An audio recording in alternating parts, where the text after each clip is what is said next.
సిద్దిపేట జిల్లా కేంద్రంలోని బాలికల ఉన్నత పాఠశాలలో సీఎం కప్ టార్చి ర్యాలీ నిర్వహించారు. జిల్లా క్రీడా ప్రాధికార సంస్థ ఆధ్వర్యంలో నిర్వహిస్తున్న ఈ కార్యక్రమాన్ని మంత్రి పొన్నం ప్రభాకర్ ప్రారంభించారు. గ్రామీణ క్రీడాకారుల్లోని ప్రతిభను వెలికితీసి అంతర్జాతీయ స్థాయిలో గుర్తింపు తీసుకురావడమే లక్ష్యమన్నారు మంత్రి పొన్నం ప్రభాకర్.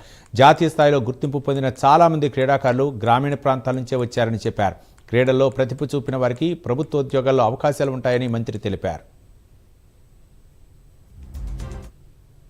వాళ్ళందరికీ ప్రత్యేకమైనటువంటి శిక్షణ ఇచ్చి వారిని ఉన్నతమైనటువంటి స్థానాలకు తీసుకుపోయే విధంగా తెలంగాణ ప్రభుత్వం యంగ్ ఇండియా స్పోర్ట్స్ యూనివర్సిటీ కూడా ఏర్పాటు చేసింది.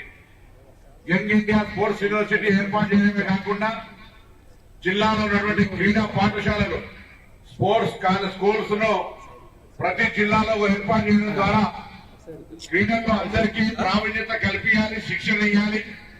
కొంత మీకు ఇంట్రెస్ట్ ఉంటే ప్రభుత్వం తరఫున శిక్షణ అవసరం కాబట్టి ఆ శిక్షణ ఇప్పించే బాధ్యతలు తీసుకునే విధంగా మరి ఇటువంటి కార్యక్రమాలు జరుగుతూ ఉన్నాయి.